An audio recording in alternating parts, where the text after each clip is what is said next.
आप सबको जोहार और नमस्कार। मैं हूं अभिषेक और आप देख रहे हैं न्यूज़ झारखंड की। यहाँ मिलती है झारखंड की हर छोटी बड़ी खबरों का डेली अपडेट। हम लाते हैं वो खबरें जो है महत्वपूर्ण, वो मुद्दे जो है चर्चा के काबिल। तो वक्त हो चला है झारखंड की आज सुबह की 25 मुख्य खबरों को जानने का और उनसे अपडेट होने का। साथ ही अगर आप चैनल पर नए हैं तो चैनल सब्सक्राइब करके बेल आइकन प्रेस कर दे, जिससे आप तक झारखंड की हर महत्वपूर्ण खबर पहुंचती रहे। तो आइए शुरुआत करते हैं आज की पहली मुख्य खबर से। झारखंड सरकार का सख्त फैसला, गुटखा और पान मसाला की बिक्री, स्टोरेज और वितरण पर 1 साल का प्रतिबंध, आदेश का उल्लंघन करने पर होगी कानूनी कार्रवाई।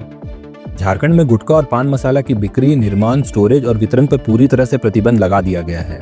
स्वास्थ्य एवं परिवार कल्याण विभाग ने अधिसूचना जारी कर दी है, जिसके तहत जर्दा या निकोटीन युक्त उत्पाद बेचने पर कानूनी कार्रवाई होगी। कैंसर दिवस पर स्वास्थ्य मंत्री डॉक्टर इरफान अंसारी ने गुटखा को राज्य में कैंसर फैलाने का प्रमुख कारण बताते हुए बैन लगाने का ऐलान किया था। फूड सेफ्टी एक्ट 2006 और रेगुलेशन 2011 के तहत यह रोक 1 साल के लिए लागू की गई है। सरकार ने नोटिफिकेशन को 3 दिनों तक अखबारों में प्रकाशित करने का निर्देश दिया है, ताकि लोग इससे अवगत हो सके। रेखा गुप्ता बनी दिल्ली की नई मुख्यमंत्री, 20 फरवरी को लेंगी शपथ। भाजपा ने 27 साल बाद राजधानी में बनाई सरकार। भाजपा ने रेखा गुप्ता को दिल्ली की नई मुख्यमंत्री घोषित किया। वे 20 फरवरी को दोपहर 12 बजे रामलीला मैदान में शपथ लेंगी। शालीमार बाग से पहली बार विधायक बनी रेखा गुप्ता ने आम आदमी पार्टी की वंदना कुमारी को हराया।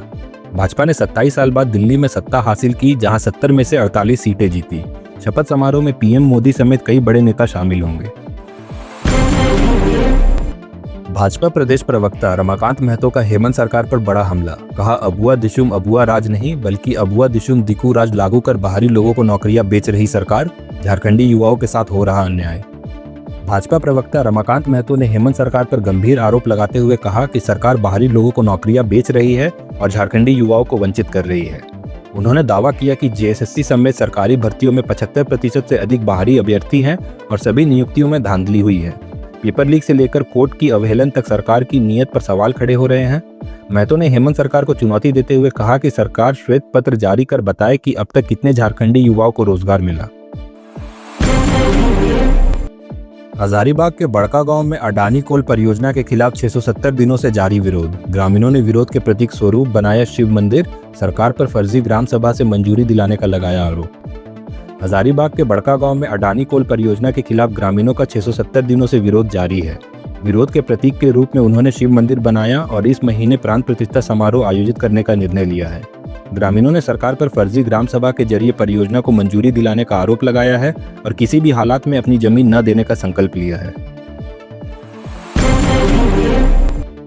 देवघर में महाशिवरात्रि की तैयारियों को लेकर उपायुक्त विशाल सागर की अध्यक्षता में बैठक। पंडा समाज के सहयोग से श्रद्धालुओं को बेहतर सुविधाएं देने पर जोर, शीघ्र दर्शनम शुल्क 600 रुपये तय।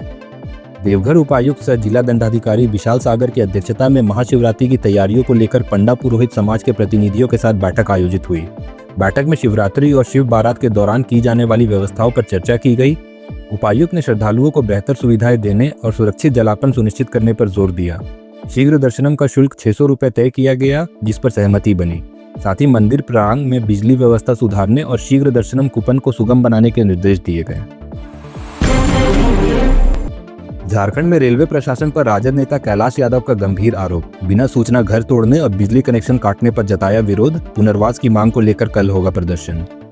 झारखंड प्रदेश राजद महासचिव सह मीडिया प्रभारी कैलाश यादव ने रेलवे प्रशासन और बिजली विभाग पर बिना सूचना सैकड़ों घरों को ध्वस्त करने और बिजली कनेक्शन काटने का आरोप लगाया। उन्होंने कहा कि अपर हटिया क्षेत्र में कई रैयती और गैर मजरूआ जमीनों पर बने घरों को तोड़ा गया, जहां लोग पिछले 50 वर्षों से रह रहे थे।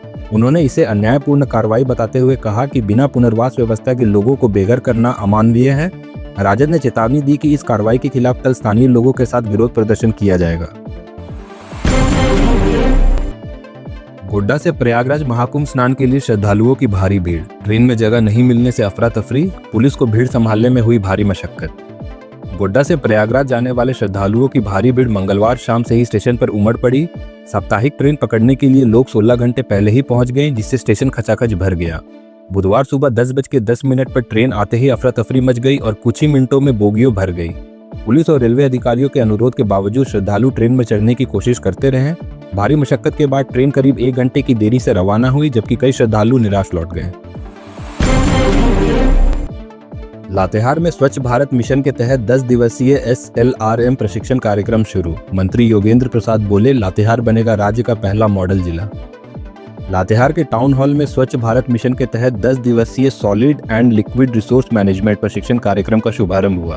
कार्यक्रम में पेयजल मंत्री योगेंद्र प्रसाद, प्रधान सचिव मस्तराम मीना और अन्य अतिथियों ने दीप प्रज्वलित कर उद्घाटन किया। मंत्री ने लातेहार को SLRM लागू करने वाला पहला जिला बताते हुए राज्य सरकार की ओर से हर संभव सहयोग का आश्वासन दिया। उन्होंने घोषणा की कि 45 से 50 दिनों में कार्यक्रम की प्रगति की समीक्षा करेंगे। महाकुंभ के लिए धनबाद से प्रयागराज स्पेशल ट्रेनें। डीसी माधवी मिश्रा ने स्टेशन निरीक्षण कर सुरक्षा और सुविधाओं की समीक्षा की।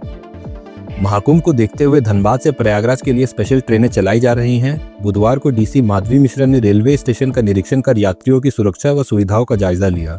उन्होंने अतिरिक्त पुलिस बल, एम्बुलेंस और डॉक्टरों की तैनाती के निर्देश दिए। 26 फरवरी तक ऑटो पार्किंग में बदलाव और सीमित ऑटो प्रवेश की व्यवस्था होगी। स्टेशन पर CCTV निगरानी और रोशनी की पर्याप्त व्यवस्था के भी आदेश दिए गए। झारखंड में IAS अधिकारियों की भारी कमी। आदिवासी मूलवासी जनाधिकार मंच के केंद्रीय उपाध्यक्ष विजय शंकर नायक अमित शाह को पत्र लिखकर जताई चिंता। आदिवासी मूलवासी जनाधिकार मंच के केंद्रीय उपाध्यक्ष विजय शंकर नायक ने केंद्रीय गृह मंत्री अमित शाह को पत्र लिखकर झारखंड में IAS अधिकारियों की भारी कमी पर चिंता जताई। उन्होंने बताया कि 224 स्वीकृत पदों में केवल 177 अफसर कार्यरत हैं और कई अधिकारी प्रतिनियुक्ति पर हैं। सेवानिवृत्ति के बाद हालात और खराब होंगे, जिससे प्रशासनिक कामकाज प्रभावित होगा और विकास कार्य बाधित होंगे।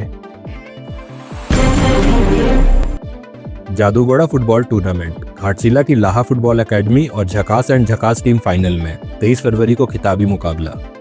जादूगोड़ा के बगुला साई में आयोजित 31वें 2 दिवसीय फुटबॉल टूर्नामेंट में घाटशिला की लाहा फुटबॉल एकेडमी और जादूगोड़ा की झकास एंड झकास टीम फाइनल में पहुंची। खिताबी मुकाबला 23 फरवरी को खेला जाएगा, जिसमें मुख्य अतिथि झारखंड के शिक्षा मंत्री रामदास सोरेन होंगे।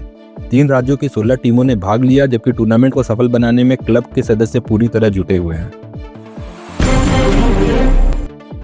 झरिया के कुजामा आउटसोर्सिंग परियोजना में वेतन भेदभाव के खिलाफ मजदूरों का आंदोलन जारी। विधायक अरूप चैटर्जी ने दिया समर्थन। BCCL लोधना क्षेत्र की कुजामा आउटसोर्सिंग परियोजना में वेतन भेदभाव को लेकर मजदूरों का आंदोलन लगातार चौथे दिन भी जारी रहा। बुधवार को निरसा विधायक अरूप चैटर्जी ने मौके पर पहुंचकर आंदोलन का समर्थन किया और मजदूरों को 13,000 रुपये वेतन दिलाने की लड़ाई लड़ने का संकल्प लिया। मजदूरों का आरोप है कि अन्य साइडिंग में अधिक वेतन दिया जा रहा है, जिससे वे 20 दिनों से आंदोलनरत हैं और परियोजना का कामकाज ठप है। पलामू के मेदिनीनगर के डीसी शशि रंजन की पहल से अनुमंडल स्तर पर कैंप कार्यालय स्थापित होंगे। जनता को जिला जाने की जरूरत नहीं, हर माह 2 गुरुवार को अधिकारी पहुंचेंगे नजदीक। मेदिनीनगर के डीसी शशि रंजन की पहल से अब लोगों को छोटे कार्यों के लिए जिला नहीं जाना पड़ेगा, बल्कि अनुमंडल स्तर पर ही कैंप कार्यालय स्थापित कर प्रशासनिक पदाधिकारी जनता के नजदीक पहुंचेंगे। प्रत्येक माह के द्वितीय गुरुवार को छतरपुर और चतुर्थ गुरुवार को हुसैनाबाद अनुमंडल कार्यालय में कैंप लगेगा, जिसमें जिला, अनुमंडल और प्रखंड स्तरीय अधिकारी मौजूद रहेंगे। उपायुक्त ने इसे लेकर निर्देश जारी कर सभी आवश्यक तैयारियां शुरू कर दी है। राज्यपाल संतोष कुमार गंगवार ने पहला कदम दिव्यांग स्कूल के बच्चे संग राजभवन में किया संवाद। दिव्यांगजनों के सशक्तिकरण पर दिया जोर। राज्यपाल संतोष कुमार गंगवार ने धनबाद स्थित पहला कदम दिव्यांग स्कूल के बच्चों और विद्यालय परिवार से राजभवन में मुलाकात की। उन्होंने कहा कि केंद्र सरकार दिव्यांगजनों के समग्र विकास के लिए लगातार प्रयासरत है। उन्होंने प्रधानमंत्री मोदी द्वारा दिव्यांग शब्द के प्रयोग को सकारात्मक सोच का प्रतीक बताया और युवाओं से दिव्यांगजनों को आत्मनिर्भर बनाने के सहयोग में अपील की। विद्यालय ने बताया कि यह संस्थान मात्र 2 बच्चों से शुरू हुआ था और अब कई दिव्यांग बच्चों को स्वावलंबी बना रहा है।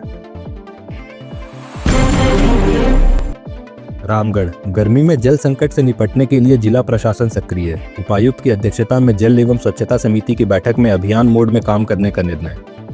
रामगढ़ उपायुक्त चंदन कुमार की अध्यक्षता में जल एवं स्वच्छता समिति की बैठक हुई, जिसमें गर्मी के मौसम में जलापूर्ति सुनिश्चित करने के लिए विशेष अभियान चलाने का फैसला लिया गया। कार्यपालक अभियंता प्रदीप कुमार सिंह ने पिछले निर्देशों के अनुपालन की जानकारी दी। उपायुक्त ने जल संकट से निपटने के लिए जिला प्रशासन को पूरी तरह तैयार रहने का निर्देश दिया। मारवाड़ी महाविद्यालय में पुस्तकालय की कमी, अधूरी पढ़ाई और खराब सुविधाओं को लेकर अबुआ अधिकार मंच ने 7 सूत्री मांग पत्र सौंपा। DSW ने 1 सप्ताह में समाधान का दिया आश्वासन। मारवाड़ी महाविद्यालय की कार्यशैली और छात्रों की समस्याओं को लेकर अबुआ अधिकार मंच के प्रतिनिधि मंडल ने DSW से मुलाकात कर 7 सूत्री मांग पत्र सौंपा। मंच ने पुस्तकालय में पुस्तकों की कमी, परीक्षा के दौरान कक्षाओं में बंद होने और खराब वॉशरूम जैसी समस्याओं को उठाया। प्रतिनिधिमंडल की अनु कुमारी ने सिलेबस पूरा किए बिना परीक्षा लेने पर आपत्ति जताई।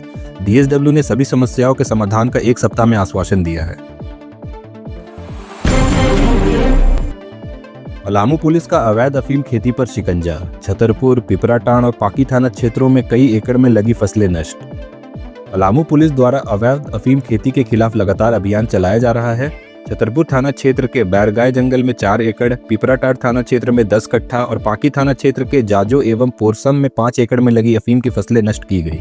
पुलिस ने आम जनता से अपील की है कि वे अवैध अफीम और नशे के कारोबार से जुड़ी जानकारी तुरंत साझा करें ताकि समाज को नशा मुक्त बनाया जा सके।